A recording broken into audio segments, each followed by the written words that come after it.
Bonjour à tous. Donc, dans cette vidéo, nous allons parler des différentes formes d'éducateurs et d'éducation dans le livre Les faux monnayeurs d'André Gide. Donc, comme vous pourrez le voir, tout d'abord, nous allons parler des éducateurs et de leur rôle dans l'éducation de leurs disciples, puis nous finirons sur le modèle de l'éducation grecque. Tout d'abord, parlons des éducateurs. Dans un premier temps, nous allons parler d'Édouard, puis de Passavant. Enfin, nous passerons à Strouvilou et à Monsieur Lapérouse, pour finir avec Madame Sofroniska. Donc, comme nous l'avons vu précédemment, les éducateurs sont des éléments très importants de ce roman. Dans Les Faux Monnayeurs, les éducateurs sont essentiels et donc nous allons vous présenter ces 5 éducateurs. Le premier éducateur de ce roman, et sûrement l'un des plus importants, est Édouard. Donc, Édouard connaît beaucoup de personnages et les relations avec les autres personnages est très importante. En effet, il connaît à peu près chaque personne, il est impliqué dans toutes les intrigues. Il est très proche d'Olivier et de sa famille. En effet, il va devenir l'amant d'Olivier et son éducateur. Et il est proche de la famille d'Olivier car il rencontre Georges. Il ne rencontre pas Kaloub, mais on sait qu'à la fin, il désire le faire. Et il va connaître Vincent grâce à Laura. Il connaît également Bernard, car il va le prendre comme secrétaire pour l'écriture des faux monnayeurs, et quelque part, il va un peu faire son éducation. Il est proche également de Laura, comme je l'ai dit précédemment, parce que ils étaient amis d'enfance, amoureux il y a longtemps, et sont restés proches parce que Laura, dans la détresse, demande de l'aide à Édouard. Il connaît également Passavant, c'est son ennemi juré, on peut dire.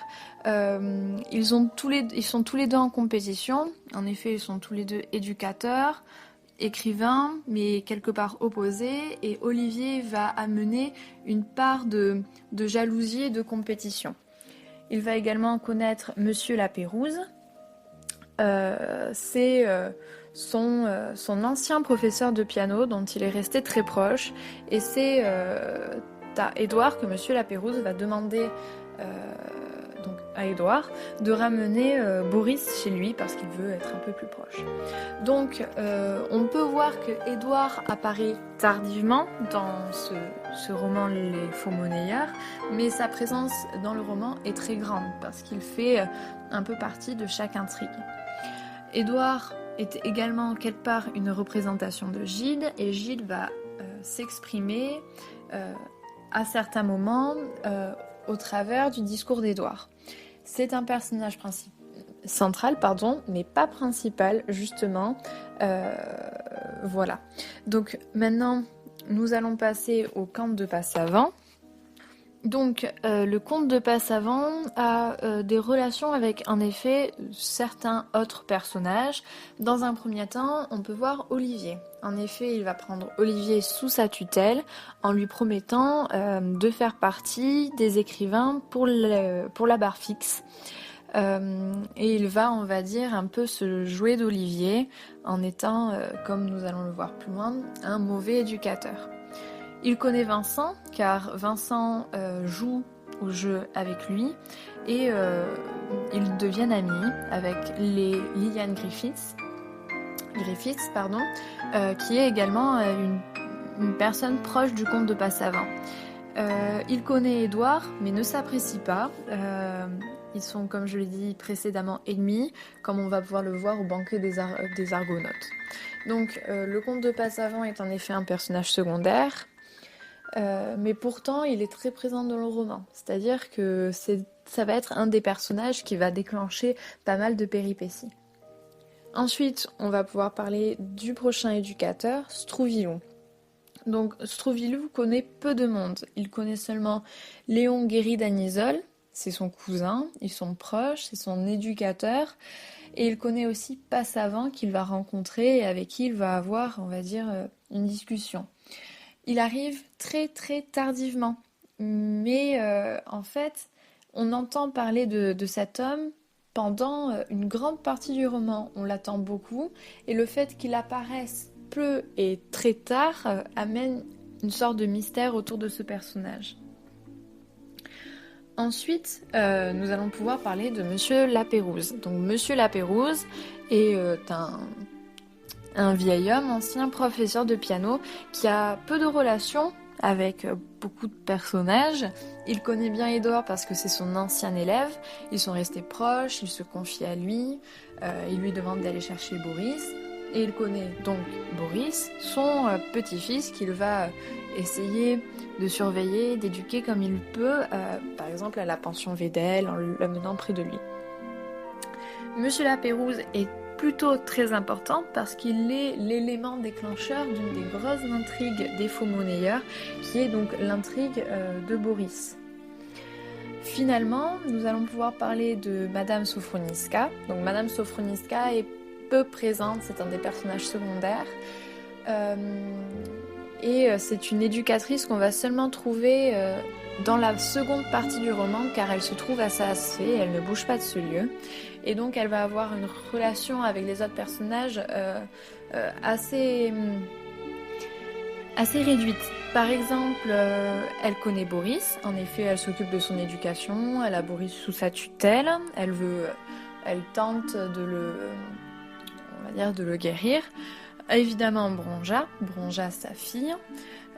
Ensuite Édouard, Bernard et Laura, parce que c'est Édouard, Bernard et Laura qui vont venir chercher Boris à Saas-Fee. Ensuite, nous allons voir les rôles de ces 5 personnages en tant qu'éducateurs. Donc, de qui sont-ils, pourquoi, comment se fait-il et les conséquences de leur éducation sur ces personnages. Donc tout d'abord, commençons avec Édouard. Donc Édouard est dans un premier temps l'éducateur de Bernard. Donc c'est un bon éducateur puisqu'il aide Bernard à avoir son bac, notamment à la session de septembre. Il en fait son secrétaire et l'amène pendant les grandes vacances en Suisse, précisément à Saas-Fee. Il redirige donc Bernard vers la bonne voie puisqu'il rentre chez son père et abandonne toute idée de fugue. Donc on peut dire qu'il a une bonne influence sur ce dernier. Ensuite, il devient l'éducateur d'Olivier, pour qui il a des sentiments amoureux. Il redirige donc son éducation qui fut un désastre, après celle donc de Passavant, qui a eu une très mauvaise influence donc sur Olivier. Et malgré eux, ils ont une relation modèle d'éducation grecque. Donc on peut dire que Édouard réunit toutes les qualités pour attirer les adolescents en mal de modèles d'autonomie morale et intellectuelle.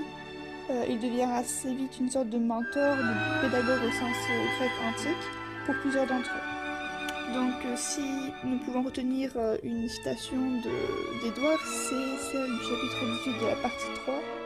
Je suis bien curieux de connaître Kaloub, car on peut deviner que Kaloub sera sûrement un autre de ses élèves, et donc Édouard sera sûrement à nouveau éducateur. Donc ensuite nous avons le camp de Passavant. Donc dans un premier temps, celui-ci fut l'éducateur d'Olivier. Donc il l'amène en Corse, comme Édouard amène Bernard en Suisse. Il en fait également son secrétaire. Et par contre, au contraire d'Édouard, a une très mauvaise influence sur Olivier. Suite donc à l'éducation ratée qu'il donne à Olivier, il devient l'éducateur d'Armand, qu'il prend donc sous sa tutelle. Donc Gide, au travers du personnage de Passavant, critique ce modèle d'éducation. Donc si nous pouvons retenir une citation sur Passavant, ce serait celle-ci. Comme dit Passavant, plus on est jeune, moins le scandale est compromettant. Chapitre 6, partie 2. Donc, nous allons de nouveau parler de Strouvilou. Donc, Strouvilou est dans un premier temps l'éducateur de Guéry d'Anisole. On peut se poser pas mal de questions sur Strouvilou, en effet. Est-ce qu'il est vraiment un éducateur ? Est-ce qu'il endosse vraiment son rôle ? En effet, il n'est pas vraiment présent pour Guéry d'Anisole. Il lui donne seulement des indications au sujet du trafic de fausses pièces. Et ils ne sont pas vraiment si proches que ça.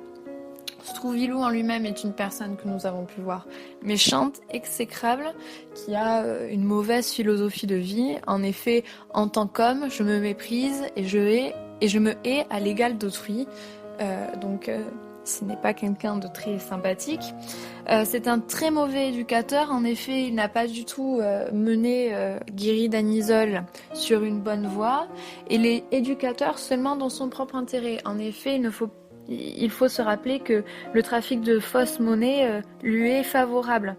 C'est lui l'initiateur donc du trafic de fausses monnaies. Donc en effet, ça ne peut que lui rapporter. Ensuite, nous allons parler de Monsieur Lapérouse. Donc, Monsieur Lapérouse est l'ancien éducateur d'Édouard. Il fut son prof de piano et il est encore en effet prof de piano pour certaines personnes, même si avec la vieillesse, ça lui plaît moins, il n'aime plus trop son travail, je pense. Cependant, il désire être l'éducateur de son petit-fils. Il demande alors à Édouard d'aller chercher Boris à Saasfé et donc il est initiateur, comme nous avons pu le dire, d'une des intrigues. Il veut jouer un rôle de grand-père et d'éducateur par conséquent. Il va être surveillant à la pension Védel, donc il va rester dans un rôle d'éducation autour des enfants. Voilà. Cependant, ce n'est pas quelqu'un de très stable. Déjà avec la vieillesse, il devient plutôt sénile. Et après la mort de son petit-fils, Boris, il est malade, dépressif, et on peut dire qu'il n'est plus un bon éducateur comme à l'époque. En effet, de nouveau à cause de la vieillesse. Et il perd un peu l'esprit après la mort de son petit-fils, et il le dit. Avez-vous remarqué que dans ce monde, Dieu se tait toujours, il n'y a que le diable qui parle. Donc on peut voir ici un monsieur Lapérouse un peu perdu. Ensuite, nous allons pouvoir parler de Madame Sophroniska. Donc Madame Sophroniska est l'éducateur de Boris. En effet, elle tente de rééduquer Boris, alors que ce n'est pas son rôle, mais elle tente de le faire. En effet, Boris a quelques petits problèmes et elle tente de parvenir à le guérir. Cependant, elle n'est pas beaucoup présente pour lui et son éducation ne consiste qu'au dialogue. Elle est également éducateur de Branja, c'est son enfant, donc c'est évident qu'elle est là pour elle. Sa fille, cependant, n'a pas forcément besoin d'éducation, elle est plutôt grande, elle a 15 ans, elle peut s'en sortir, et c'est quelque part plutôt Branja qui va faire l'éducation de Boris à la place de Madame Sophroniska. En effet, Gide va beaucoup critiquer l'éducation de Sophroniska au travers du regard d'Édouard. Et on va pouvoir voir le signe de cette critique avec Sophroniska étale au grand jour, démonter les rouages les plus intimes de son organisme mental, comme un horloger les pièces de la pendule qu'il nettoie. Donc maintenant, nous allons vous parler des disciples, de leur rôle dans ce roman, de ce qu'ils sont devenus, des conséquences de l'éducation de leur éducateur sur eux. Et donc nous allons commencer avec Bernard. Donc Bernard est en contact avec d'autres personnages, notamment Olivier qui est son meilleur ami. C'est lui qui nous amène d'ailleurs à Olivier dès le début du roman. Il a aussi une relation avec Édouard, puisque c'est lui qui sera son éducateur durant toutes les vacances, les grandes vacances. Il est aussi en contact avec la famille Védel, notamment avec Sarah et Laura, de qui donc il tombera amoureux. Il travaillera aussi à la pension à la fin de l'été. De plus, il rencontre Boris, Madame Sophroniska et Bronia durant son voyage en Suisse avec Édouard. Sa relation avec sa famille est plutôt conflictuelle, puisque dès le début du roman, il retrouve des lettres de sa mère qui lui font comprendre qu'il n'est pas le vrai fils de son père. Donc il décide de fuguer en laissant une lettre tout de même à ses parents, une lettre d'explication. mais après l'été passé en compagnie d'Édouard, il rentre chez son père. Donc ce que nous pouvons retenir de Bernard, c'est que c'est un adolescent plutôt instable qui se cherche. Il tombe amoureux et rentre finalement chez lui. C'est à peu près un adolescent comme les autres. La citation que l'on pourrait retenir de Bernard, c'est celle-ci qui apparaît au chapitre 2 de la première partie du livre. Je signe de ce ridicule nom qui est le vôtre, que je voudrais vous rendre et qu'il me tarde de déshonorer. Donc Olivier. Olivier est en contact avec Bernard, donc qui est son meilleur ami. Édouard, qui est son oncle et qui, vers la fin du roman, sera son amant et son éducateur. Et de Passavant, qui est son éducateur dès le début et la moitié du roman. Il est aussi en contact avec Armand, qui est un ami à lui. Donc les conséquences de l'éducation qu'il a reçue par Passavant sont mauvaises. Il devient de plus en plus mauvais au fur et à mesure qu'il le fréquente. De plus, cette éducation l'amène à sa tentative de suicide, mais il est sauvé par Édouard, notamment lors de sa tentative de suicide, mais aussi puisque Édouard rattrape, entre guillemets, son éducation. Donc les choses que l'on peut retenir d'Olivier, c'est que c'est un enfant plutôt timide, un peu le contraire de Bernard. Donc il part en Corse en voyage, c'est dans ce moment-là que son personnage change. Et on peut aussi noter qu'il n'est pas forcément très proche de ses frères. La citation que l'on pourrait retenir d'Olivier, c'est celle-ci. « Près de toi, je suis trop heureux pour dormir », chapitre 10, partie 3, quand il s'adresse à Édouard. Ensuite, Guéridanisol. Donc Guéridanisol est un personnage plutôt compliqué qui n'arrive qu'à la fin du roman. Donc les relations avec les autres personnages. Donc il est en relation avec la confrérie des hommes forts, donc il en fait partie. Ainsi que Fifi et Georges Molinier, qui sont ses amis. Il rentre aussi en contact avec Boris, dans la pension Vedel, qu'il n'aime pas du tout, voire même qu'il déteste. Et il est aussi le cousin de Stroubilou. Donc les conséquences de l'éducation qu'il reçoit par Stroubilou sont très mauvaise. Il est utilisé par Stroubilou seulement, on va dire, pour le trafic de fausses monnaies et c'est donc à cause de lui que Georges et Fifi rentrent aussi donc dans ce trafic. Donc on pourrait le qualifier comme l'assassin de Boris, car c'est lui qui le pousse au suicide. C'est le seul qui est conscient lors du suicide de Boris de ce qui va se passer. Donc la citation que l'on pourrait retenir sur ce personnage est au chapitre 18 de la partie 3. On préfère tout supposer plutôt que l'humanité d'un être aussi. Maintenant, nous allons pouvoir parler de Boris. Boris a une relation avec les autres personnages qui est assez en effet limitée. Il connaît la confrérie des hommes forts et c'est malheureusement ce qui va le mener à sa perte, comme on peut voir avec l'homme fort ne tient pas à la vie, ce qui est assez tragique car en effet il va mourir. Il connaît Madame Sofroniska car c'est la femme à Saas-Fee qui a tenté, on va dire, de faire son éducation, de le soigner comme il pouvait. Il connaît également Bronia, donc Bronia et Boris sont plutôt proches. Il est très très touché par la mort de Bronia. Il connaît également Édouard et Bernard, car ce sont des personnes qui le ramènent à Saas-Fee, et parce qu'il va partager à la pension Vedel une chambre avec Bernard. De plus, les conséquences de l'éducation reçue par Madame Sofroniska. Donc, il va avoir quelques conséquences. Il n'est pas du tout guéri. Elle n'a pas fait son travail d'éducateur, ça n'a pas du tout été efficace et il va, quand Édouard va venir le chercher, il va rester dans le même état quand il va retourner chez son grand-père.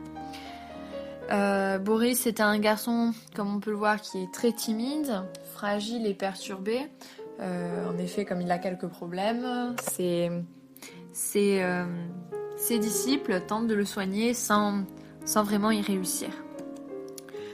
On va enfin parler de Bronia. Donc Bronia a une relation avec les personnages de nouveau plutôt réduite parce elle reste dans la partie 2 de sa sphée.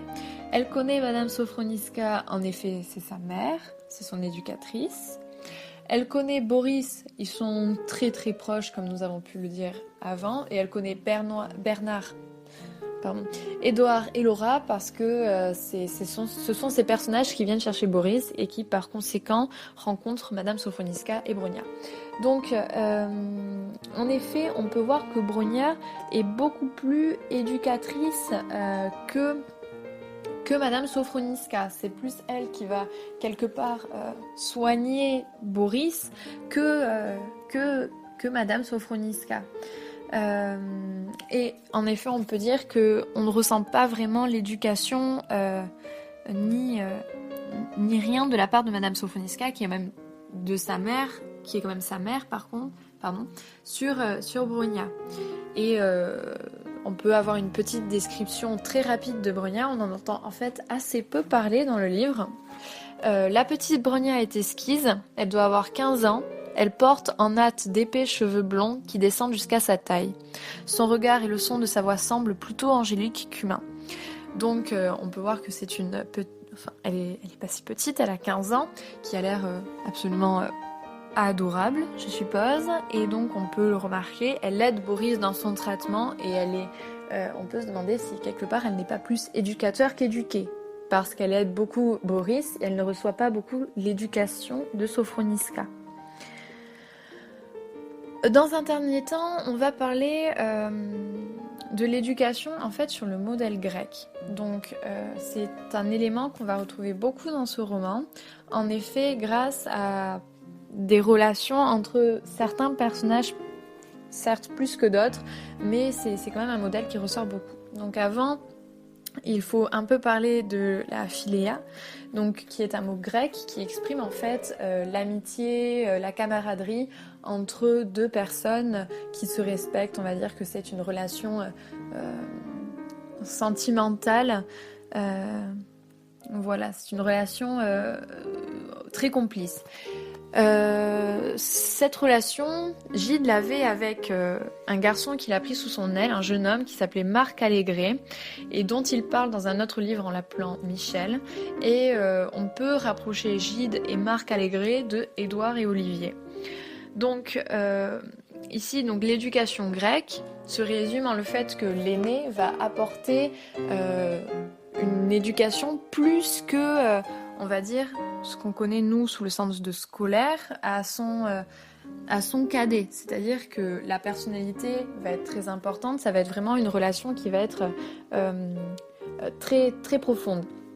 Le maître respecte le disciple et c'est un lien qui est fait d'admiration et de respect réciproque. Ici, on va avoir plusieurs sortes, on va dire, d'éducateurs qui ont un modèle plutôt grec. Le premier, le plus évident, paraît être Édouard, qui représente donc le bon éducateur. Il en apprend beaucoup sur Olivier. Il fait son éducation dans tous les sens du terme.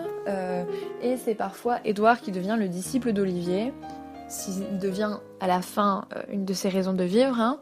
Et on le remarque, il cherche surtout l'épanouissement de son disciple et le bien-être de celui-ci.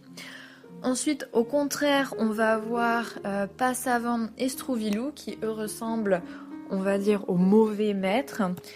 Ils ne songent qu'à eux-mêmes et ils veulent sculpter leur image sur l'enfant, c'est-à-dire qu'ils veulent faire des mini-eux, comme on peut dire ça comme ça. ils font ils font de leurs disciples, des objets de plaisir passagers, c'est-à-dire que ils n'ont pas vraiment de lien avec eux et ils ne veulent pas vraiment en avoir. Dernièrement, on a le modèle de Madame Sofroniska qui possède, elle, une forme d'éducation assez différente de celle d'Édouard ou de Passavant et qui, comme nous l'avons dit précédemment, est fortement critiquée par Gide, car on peut le remarquer, c'est un échec total sur Boris, ça n'a eu aucun effet, et cette critique donc se laisse transparaître au travers d'Édouard. Donc nous pouvons résumer en disant que les éducateurs dans ce roman ont un rôle très très important. Ils font intégralement partie des faux-monnayeurs comme les disciples et on va pouvoir voir au travers des yeux de différents personnages ce que pense Gide des différents modes d'éducation comme par exemple l'éducation sur le modèle grec ou bien celle de Madame Sofroniska et on va pouvoir observer donc ces différents liens qui sont forts et qui se créent entre les personnages grâce à l'éducation.